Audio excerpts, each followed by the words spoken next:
We're going to be taking a look at Tradition 5. That each group has but one primary purpose: to carry its message to the alcoholic who still suffers. It's kind of interesting, the wording here, and it seems to say that we don't have any purpose in carrying the message to anyone who's not an alcoholic. When we look back on the Big Book and the original writing of the Big Book, the original manuscript, we'll find that when Bill originally wrote the 12th step, he wrote that having had a spiritual awakening as a result of these steps, we tried to carry this message to others, especially alcoholics, and to practice these principles in all of our affairs. When the editorial committee got hold of that, they made one of the few changes in the steps as Bill originally wrote them. And what they did was to take out the phrase "to others" and to make it carry this message to alcoholics. Now, the original 12th step was consistent with the rest of the Big Book. For example, on page 77, we are told that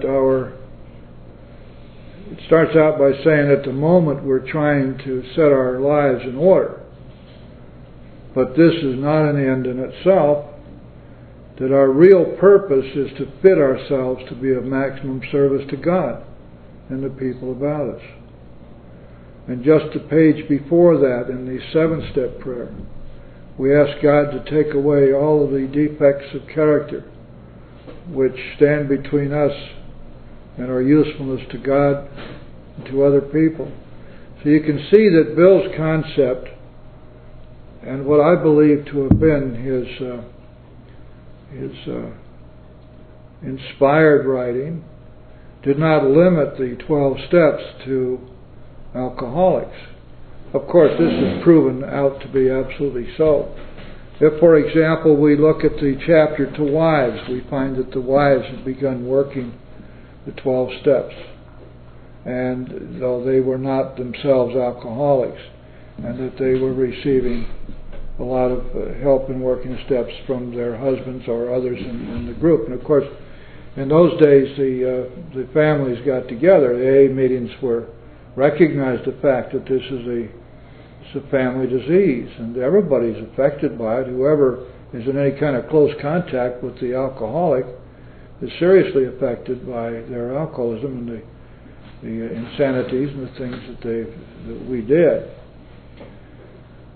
So it seems rather strange that we would be limited in the application of what we have learned simply and solely to alcoholics. Please notice that this is not talking about us as individuals. It says each group has but one primary purpose: to carry its message to the alcoholic who still suffers. If it had meant to say sole purpose, it would have said that. Primary purpose means something entirely different.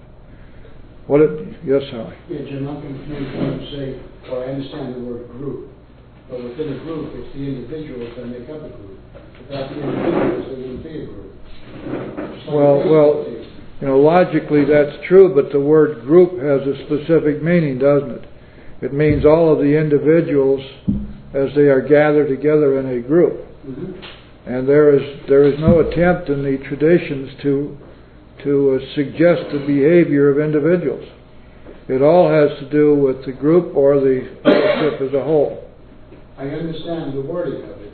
However, I understand it to be too, that I'm not to judge another human being with what they're doing or saying. Well, that's in the Big Book, and it talks about you individually. Mm-hmm. But we're talking here about it's not the member in the group, whether they're not doing it. It's not for me to judge them. Right, but the traditions are limited in their specific impact to the groups and the fellowship as a whole.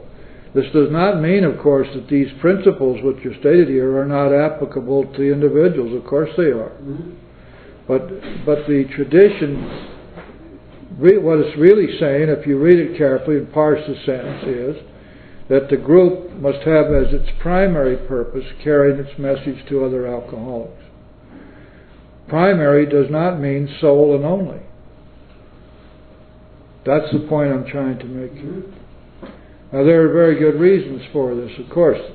And you see, the traditions were written by Bill Wilson beginning in 1945 and in 1946. And they were adopted in 1950 by the International. And during the time that Bill was putting these together, they had already had at least 9 years of experience.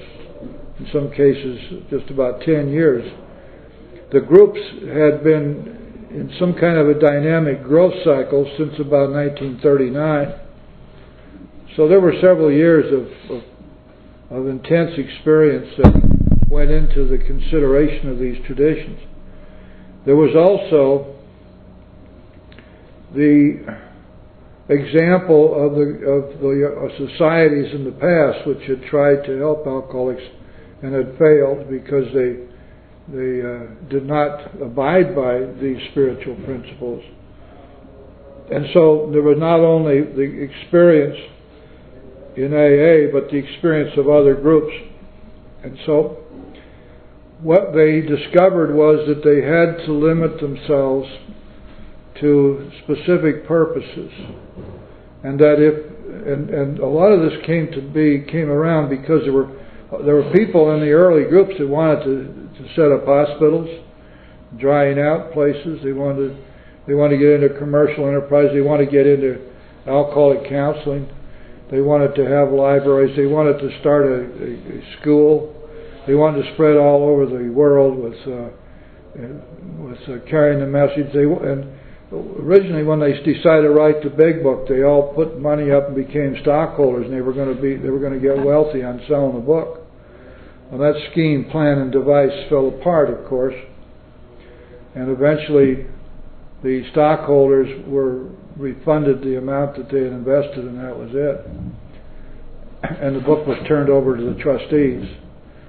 But these guys, most of them were real power drivers, and a lot of them had a lot of. Bill, for example, was a stockbroker, and he was money oriented to the nth degree.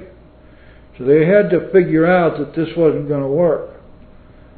That not only would they fail entirely as a group, but they would fail in their purpose, which was to carry God's message. But none of them were under the impression that the 12 steps were the exclusive possession of AA. They knew better. Many of the people in the initial groups were convinced that they had found the solution for the ills of the entire world. They were ready to go out and preach this stuff from the rooftops. It turns out they were probably right. But they also found out that they would become totally ineffective unless they limited themselves to certain specific objectives. In the third step prayer, what do we ask for? We ask God to take away our difficulties, that victory over them may allow us to be an example to those we would help, not specifying other alcoholics, of God's power, His love, and His way of life. And this is only rational and logical. Let's think about it for a second. Jim, I'm sorry. Is that open, though, for interpretation? I don't see how. Well, those we can help. I understand the words. But were they not how do we know they were not alluding to the alcoholic? Well, because we're also talking in chapter 9 about carrying the message to our families, are we not? In chapter 8, the message is carried to the wives. So this is obviously not limited in the big book to alcoholics only. And if Bill had wanted it that way, he would have written it that way, and he didn't. He had the opportunity on page 77 that we just went over, Howie, that our primary purpose is to fit ourselves to be of maximum service to God and to people about us. And the 7-step prayer likewise. Take away my defects of character, which would stand in the way of my usefulness to you and my fellows. See, there was no limitation there. The tradition is what came later. It's what I'm trying to express to you. It was not written until 7 or 8 or 9 years after the Big Book had been written. And it was written from the standpoint of experience up to that point and from the experience of others. But the wording is very careful. The use of the word primary purpose tells us that this is not exclusive purpose. If he'd meant the only purpose, the exclusive purpose, he would have said so. And this is consistent with what we know about the Big Book, that this message is being carried. We can carry this message to whomever wants it. Certainly the original family groups, the Al-Anons, got the message from members of Alcoholics Anonymous. Eventually, enough of them got skillful enough in the steps to carry the message to other Al-Anons. You go into AA meetings today, you're going to find Al-Anons in AA meetings.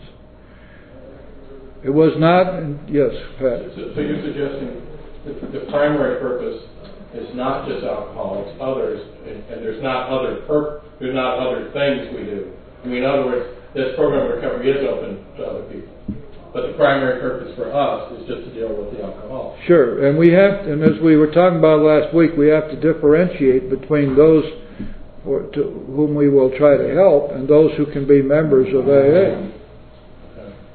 Now, the people we wish to help who are not members of AA, we certainly are not forbidden to do so. And for example, if you were to go out to Hillsborough Pines group, you'll find that every meeting they have is an open meeting, with the exception of the men's and women's meetings. Every other meeting is open because they recognize that the world of spirit is broad, roomy, all-inclusive, never exclusive or forbidden. It's open to all people. And who are we to say that the message we have should be the exclusive property of AA? And of course, that can't be. If we're talking, we can't talk out of both sides of our mouth.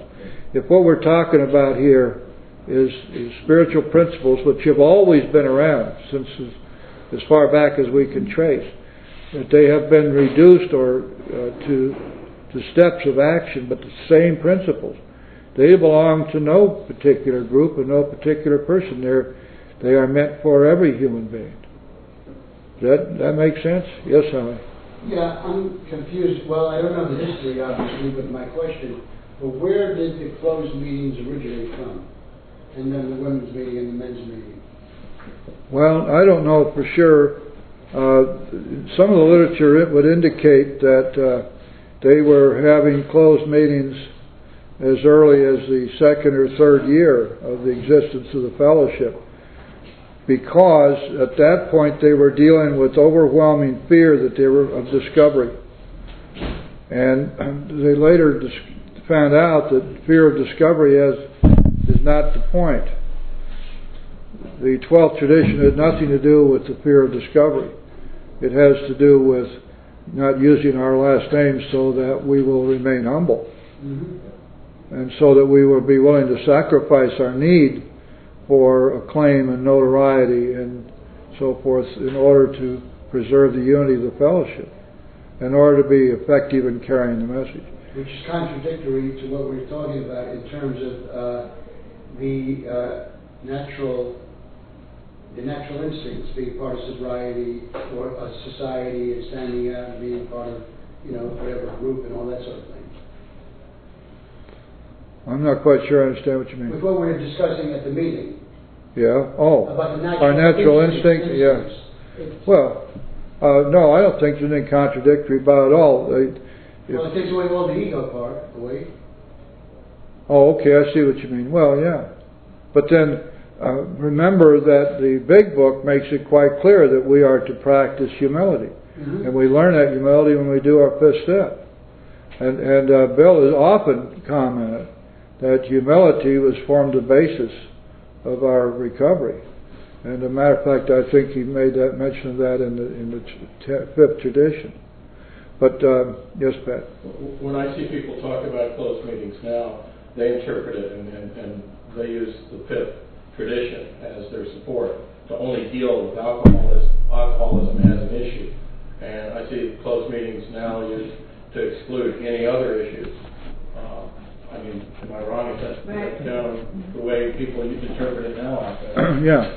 Well, there's a preamble that's used in many formats in the groups that confine your discussion to problems with alcohol. Right. And that's more honored in the saying than in the using. I mean, because these days, it's probably 2/3 or 3/4 of people coming through the door have got some drugs in their story. I mean, it's almost unique these days to find somebody coming in, especially if they're under 40. A lot of older people have never been into drugs, but most of the people coming in these days are much younger, and alcohol and drugs are all part of their story, which doesn't mean that we're trying to be a substitute for NA, but it does mean that we have to accept anybody for membership who says they are a member, because the moment that we begin to try to discriminate, we set ourselves up as a judge and jury. We can't do that. You're a member when you say you are. The traditions are clear on that. The thing that I think you're talking about is how we try to regulate our meetings and the sharing in the meetings. And since the primary purpose here is to carry this message to other alcoholics, it seems appropriate to ask people to really soft pedal all the drug stuff, because this has really very little to do with alcoholism or recovery from alcoholism. People get very snippy about it because they say, "Well, this is my story, and you're going to have to hear it." And, and they're going to do that, but it is still a violation of the tradition. And this is the kind of thing you talk over with your sponsor. It's not the kind of thing that you foist off on the group. Again, Howie, we're talking about the group purpose here. Mm-hmm. When you're working with somebody as a sponsor, someone who has primarily drugs in their story, you can still bring the steps to them. Absolutely can. And you can do it just as effectively as you can bring the steps to someone who's nothing but an alcoholic. But the tradition requires that our primary purpose in the group be the carrying the message of the alcoholics. So therefore, I don't think it's inappropriate to ask people to soft pedal their drug stuff when they're sharing in the group. It's a fine line, I grant you, and there's no way that we can police any of this stuff. No way at all. I mean, we just don't have any police force, and we don't have any enforceable rules. We could have a person come and start talking about their years in the carnival and how they became addicted to the carnival. And there's nothing we could do. We can't kick them out. We can ask them. Group conscious, Jim. The group conscious of what I'm aware of from being at different business meetings, which whatever, that's another story in itself. But the group conscious, I believe, sets the rules for that particular group. Well, that's true. And according to, you know what tradition we're talking about now? Each group is autonomous. Sure. And that's the fourth tradition, isn't it?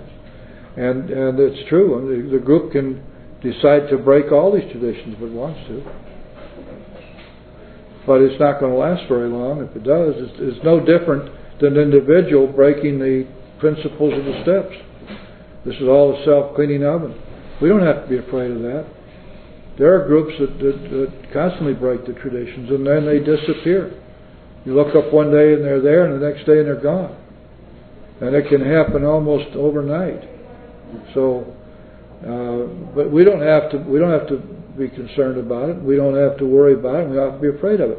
What we need to do is be sure that in our groups we act in accordance with group conscience, which means the will of a loving God as it's expressed through our group conscience. Right? This means that each individual is responsible to act as he or she believes God would have us act, rather than politically I or was going to ask selfishly. you to expand on that, and you just did, and that's perception I get from other people. It's just my observation that their perception of what God's will for them is, whatever it might be. What else do we have, though? I mean, Yeah. I suppose that if we wanted to carry that through and do it in accordance with Big Book, we would pose the question, have everybody in private prayer ask God to show them what His will is, and then we would meditate for a while together until His will became clear. This would be the pure way to do it. And group conscience, which is simply politically inspired, doesn't seem to carry a whole lot of weight. I mean, it carries weight because we obey it, but not because it necessarily has anything to do with what God wants for us. Absolutely. Okay?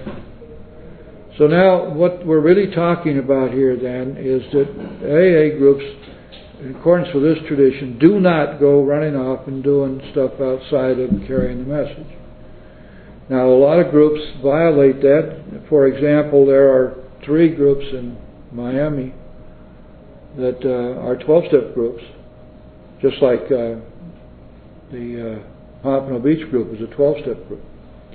But they're into commercial stuff. They run a complete snack bar, and half the money they have coming in is from a commercial venture of selling all this stuff. But they've made themselves extraordinarily vulnerable because they don't pay taxes, they don't report their income, they don't have a license, and they're just violating the law all over the place. Because we are AA groups, the authorities pretty much leave us alone. But nevertheless, what they're doing is violating the tradition. They're not in the restaurant business. Shouldn't be. They are not an AA club. Now this is a club. They can do anything here they want. As a club. It's a private, separate corporation. So anyway, what we're going to be trying to do as following this tradition is focusing on our purpose, which is to carry this message to others, and especially to alcoholics, and to try as best we can to avoid getting tangled up in anything else that's going on. Obviously, we can't get into politics. We don't get into the issues of the day. We don't get into religion.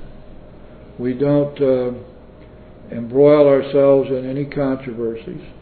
We stick to our guns, carry this message. There's another phrase which is often used. I only know of one place in South Florida that now uses it in their format. The primary purpose of an Alcoholics Anonymous meeting is the teaching and practice of the 12 steps. Now you see, that's a departure from this tradition, isn't it?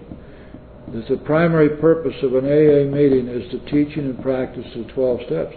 And yet there are many groups which use that. And they live by it as well. So I think we have to be careful not to overstate this case as if this was the authority for excluding anybody who is not a pure alcoholic. I take it to mean just the opposite. I never noticed this word primary purpose and gave it much thought, as opposed to sole purpose. Oh, big difference. It's like blasphemy to all these Nazis around here, Sure. as far as I'm concerned.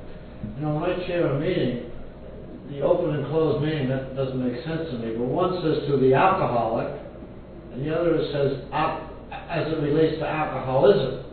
Yeah. And when I chair a meeting that says ism, I say ism can be heroin, pill popping, whatever your addictions happen to be, because that's an ism. It's an obsession to something. That's what I say, and that's what I believe. And I haven't been questioned yet. But this tells me, I mean, this is unbelievable. I just noticed it. You know? Mm-hmm. You brought it to my attention. Yeah.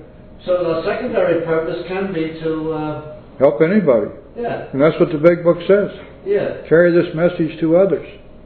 Bid ourselves be of maximum service to God and the people about us. Yeah. And that's the only thing that's consistent. If you read the Big Book carefully, you cannot reach any other conclusion, because it's obvious that we're carrying this message not just to alcoholics.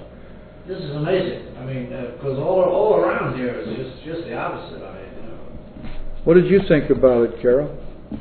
agree with them. I find that all around is just the opposite. I think that they have a tendency to throw people out of the meetings for, well, like you said, it's closed meetings, so you can't stay.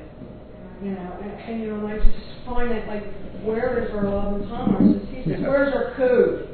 Our primary purpose, and I take this step to be to help everybody, not just the suffering alcoholic, but I, like you, run into those same problems. And we're going to go to a Thursday night meeting, and it's a real big problem in here.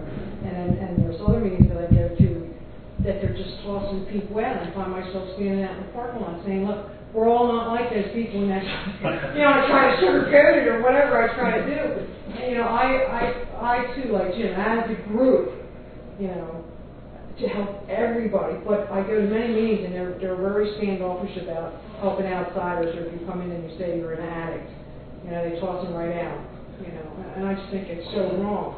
I'm just one person. What can I do? I give my opinion. I try to come in here and learn from Jim and learn from the big book and show me. And I always say, now, where's God in your equation? Yeah, right. It's like stops them right in their tracks. What would the master do? That's another line to use. People don't know. If you're not shown that, if I don't come here and say, hey Jim, I have this problem. Show me in this book, and he says on page 141, the bottom of the one. You go back and knowledge is power. And you quote this and you quote your feelings. But I run against this. I find that all over Florida, and I just get so discouraged and don't know how to handle it, because I say to people, this is a family disease. Why are you throwing that guy's wife out of the meeting because she's not one of us? I sponsored a girl for 3 months that wouldn't say she was an alcoholic, and I had people coming up to me saying, what are you doing sponsoring her? She needs to say her name is, and she's an alcoholic. I said, hey, she may not be one of us.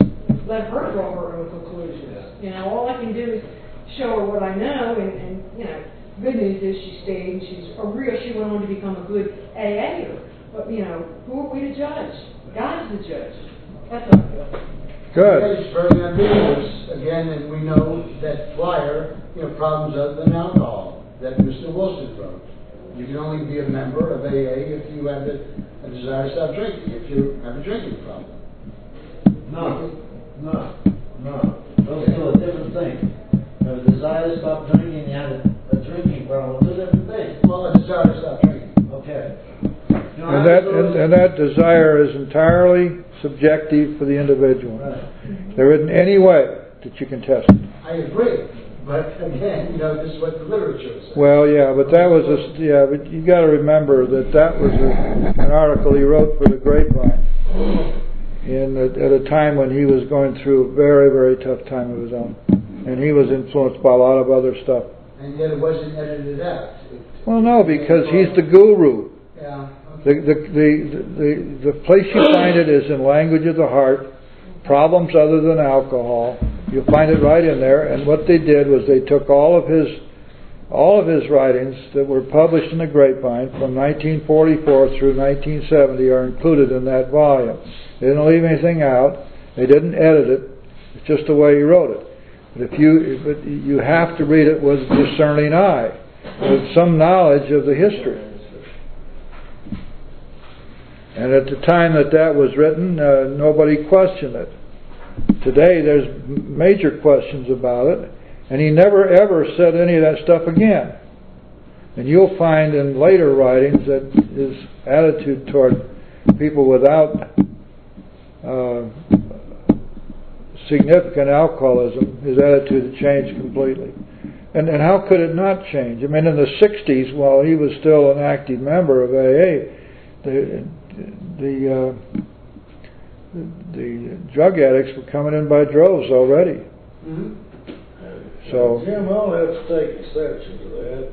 I figured you probably would. My own exception. What is NA doing? What's NA for? I don't know. I have the slightest idea. All right. AA is obviously for alcoholics. Talks about alcoholism, but the doctor's opinion, the whole thing. It's all about alcoholics. Now, I am body and soul with alcoholics. I've taken a few pills and didn't like them. When I get a rush, I'm afraid my ears are gonna explode. So I don't do that. I can't keep track of how many pain pills I take, so I take more and more and more, and I end up scaring myself to death. Alcohol is not good. I don't understand pure dopers. I just don't understand. I don't have any comprehension of their illness. And they don't have any comprehension of mine. So you think they're different than you? No. I think they're addicted to a different drug. Their drug operates one way, my drug operates another. I don't understand it. Can't do it. What's sobriety then? Dion and Devin are doing a sketch study, and they say specifically, anybody who does drugs for any length of time will become addicted, but only the alcoholic will become an alcoholic. Sobriety is the soundness of mind, and I know a lot of drug addicts that do not have a sound mind. I know a lot of alcoholics have a sound mind. Sound mind is, I have a sound mind today. I have trust in God. God's power in my life. I don't believe because I don't understand someone's addiction, he can't come into my program. I don't believe that. Well, Because I don't understand your form of alcoholism. I don't understand my own form of alcoholism. I was an alcoholic long before I became a drug addict. Long before. Maybe 30 years before. But I still became a drug addict. And I believe that this fellowship should be open to me as much as you, as much as anybody who's popping pills. and you have a drug of choice, is that correct? Yeah. What is your drug of choice? I don't know. If I have a beer, I'll end up doing something else. No. I don't know. I don't want to get into an argument. If I take a pain pill, it doesn't kick me off to drink. If I'm drinking, I'm drinking. I think everyone should be welcome. pills in between, but it doesn't matter. It's nothing to it. And as far as this fifth edition goes, I feel much, much freer because before today, I would accept these silly rules that a drug addict can't talk about his problem. I would accept it. I didn't agree with it. I would accept it. Where is this in the big book? I want to see it in the big book before I even read it. If it's not in the big book, I don't go along with it. And that's all I have to say. I got a lot of freedom today from what you just taught me, Jim. Good. A lot of freedom. And I thank you. Well, you can also read language of the heart. I want to see it in the big book before I believe. The Bible and the big book I believe. Everything else is opinion. That's all. And, I respect your opinion, but I'm not going to abide by it. Never asked Break you your to, heart. sir. Never asked you to, sir. And I merely told you that I didn't understand. Right. and the terrorists No comprehension of your illness. I have no comprehension of no love and tolerance. So I have you no don't have any comprehension of comprehension. anybody who does not have love and tolerance. I can't comprehend it. Period. I can't comprehend you with love. Okay. Well, keep coming Jim, back. you're You on might fire. You spinning through that. What's wrong? We need some help here. Bottom of page 6, In what book are we? big book. Okay, bottom of page 6 in the big book. Give me a page.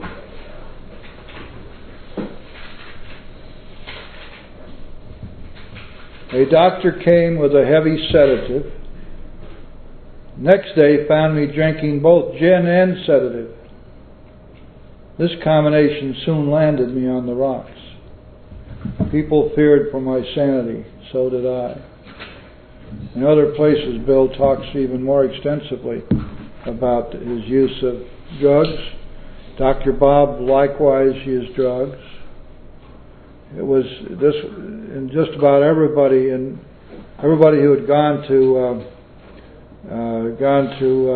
Towns Hospital was doped up, and a lot of them were using opiates as well as drinking. So it was like pretty much like today, except that these illegal drugs are all over the place now. But still the question is this. Let's go back to the basic. You are a member of Alcoholics Anonymous when you say you are. And we do have a right to suggest to people that our primary purpose here is the treatment of alcoholism through the application of 12 spiritual steps and through the fellowship of AA. But I don't think we have any right to say to anybody, your story is invalid. You may not speak of drugs. You may not in any way pollute the purity of our meetings by mentioning that you've had a drug problem as well. I think it's proper to ask people not to dwell on that, not to go through their NA type drugalogues. But I think it's very important for us to recognize that each person who is afflicted is a human being, and that we've been given the mission of being helpful to all people, regardless of what their affliction may be. If we have somebody in our family who has cancer or emphysema, we're going to help them too.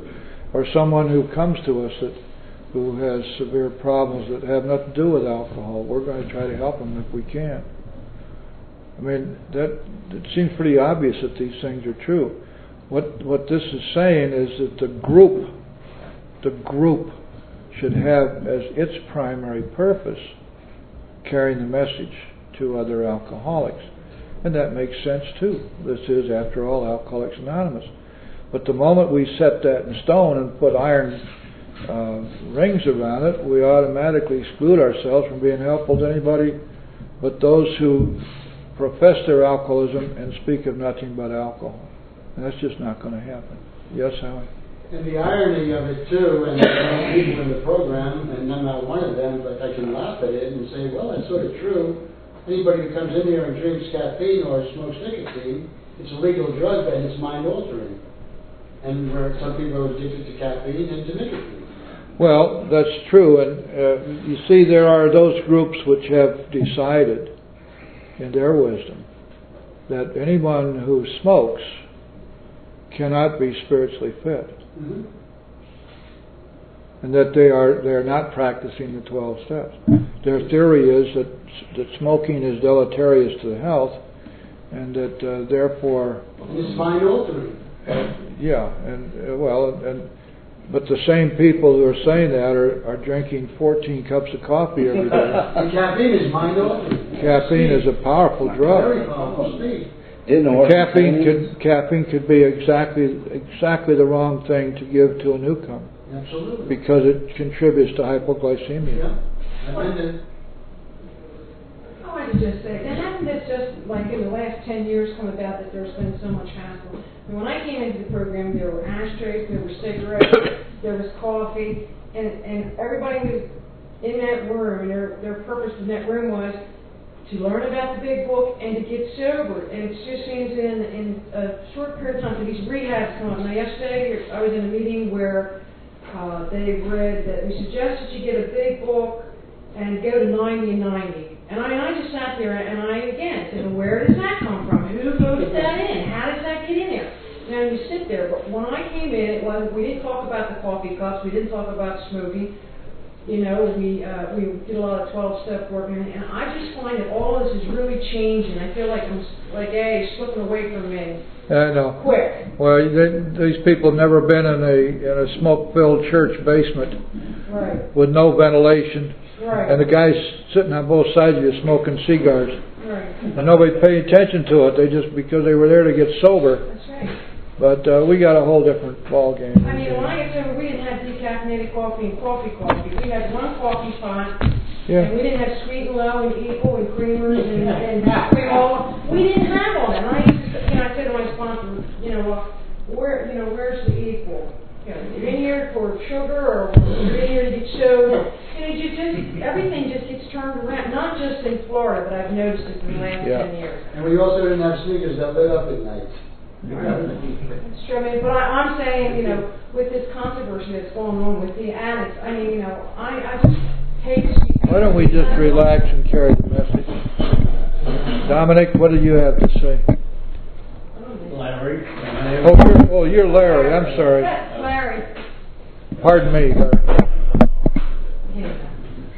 Well, the reason I got a non-smoker meeting is because it's bad for my health because I have a heart problem, so that's something else. But, and I can be as tolerant as loving, you know.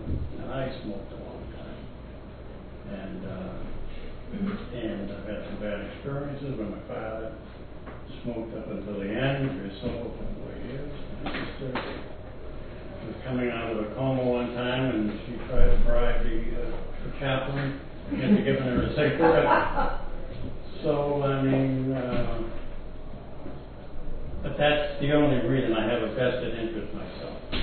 But the question, not a question, but I guess it is a question, yeah. I had a rumor, or gossip, that the difference between an alcoholic mentally and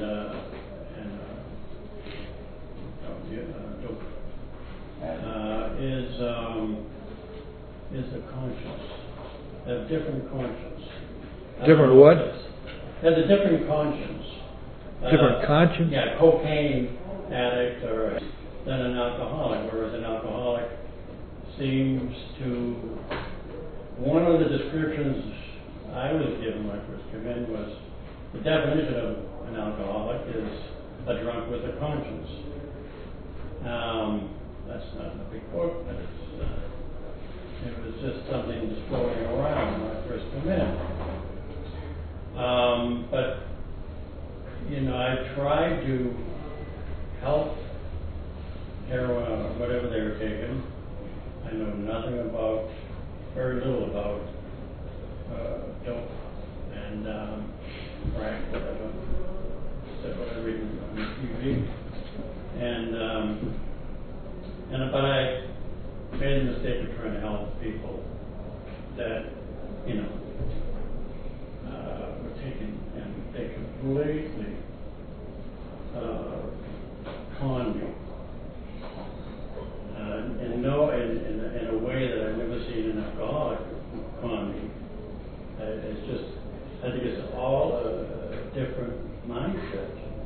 So that's the reason, that's the only difference. I have no right helping a cocaine addict or a heroin addict or people on dope. I think anyone who reaches out. Wait a second. Pat had his hand up. Yeah, I feel like it's a two-way street. I have a sponsee who's drug of choice with one of these designer drugs. But the way I understand this program of recovery, word alcohol is only in the first step. The rest of the steps deal with finding a higher power and dealing with myself, and then how I deal with the rest of the world. It has nothing to do with the actual drink or the drug here. And with this program of recovery, the way I'm using it with my sponsee, I tell them it's like when you're invited into someone's house. If they don't want you to use a certain word, don't use that certain word. You're a guest. But you're welcome in there. And this program of recovery is there for you. And he's doing very well with this right now. But the word alcohol is in the first step, nowhere else. It's in the 12th step too. Alcoholic. Yeah. Okay. Yes, thanks, Pat. Tom, it says in the big book that I think the primary purpose of the big book is to find and improve your conscious contact with God. You know, and that's I help people that were not alcoholics. I've had a spiritual awakening. I want to try to take this message to other alcoholics. I think the Washingtonians and the Oxford movement tried to help everybody, and it didn't work. So let's just work with alcoholics. But anybody wants to call himself an alcoholic, you know, we help. But we can help anybody. I help people that had nothing to do with alcohol. I can help them have a spiritual experience, or have a spiritual experience on the way to a spiritual awakening. And I think the difference between an alcoholic and an addict is an alcoholic, you turn your back on an alcoholic, you'll rob you blind. turn your back on an addict, he'll rob you blind and help you lift start. Well, you know, there's we can conclude this, but I think it's important for us to recognize some of the basics. And Ivan's got a point, you know, that if I were to try to 12-step an addict, I'd have a difficult time doing that, because I don't have any way to gain his or her confidence that I know what I'm talking about. What happens, however, is that once an addict has gotten past that, gets to what it talks about in the 5th chapter. If you want what we have and are willing to go to any lengths to get it, then you're ready to take certain steps. People who are addicts who get to that point, I find I can help them very easily, because I'm going to teach them how to work the steps. I'm not going to I don't have to be able to identify myself with them or have them identify with me as far as my story is concerned. All I need to be is be willing to be a teacher. And the 12 steps, that's where all the power is. So we're able to help people. If our problem is alcohol and their problem is drugs, we can still help them if they've gotten past the initial denial and are willing to work the steps, because then all we're doing is we're teaching them the steps, and then God steps in and the steps take over and they recover. Now, this has worked for me hundreds of times, so I know it's true. But I would never think of going out on a 12-step call and somebody that I knew was nothing but a crack addict, for example. I have no way to get through to them. That's pretty clear. And the basis of our 12-step work, of course, is that we can help when nobody else can, because we have credibility. We've been there before. It's just like Dr. Bob said about Bill. When Bill came to talk to him, he said he's the first guy that I ever talked to and knew what he was talking about.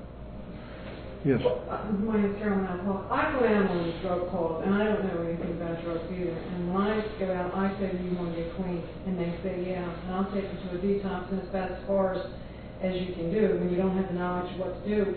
But I mean, to turn your back on somebody because you're not an alcoholic, I just think is cruel. Well, of course, to refuse to help but I don't think anybody here is talking about that. I think what we've been talking about is the initial 12-step.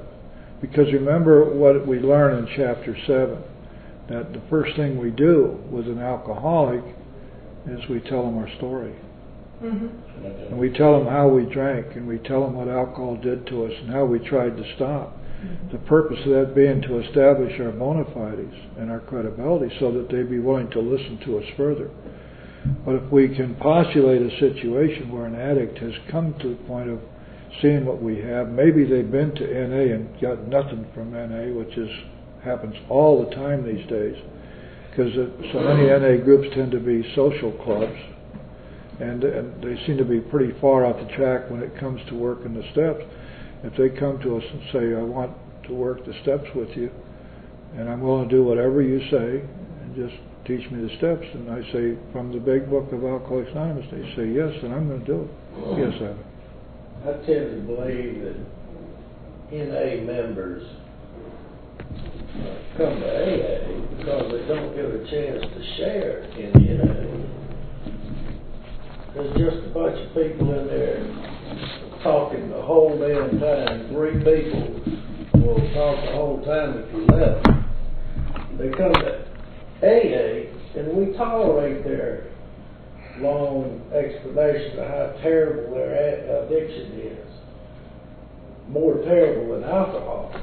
Oh, I'm addicted to Oxycontin. I'm addicted to crack. I'm addicted to law. And you people are just addicted to alcohol. And I'm gonna share. I don't care who. I don't care if it has left field. I don't care. I'm tired of listening to it. Well, you know, those people need to have a strong sponsor. And they need to have a strong meeting leader. Well, we can certainly ask them to hold their sharing to their problems with alcohol. But I just Yeah, I understand. We can ask them, but, you know, we don't, the problem is, we don't have any power to control.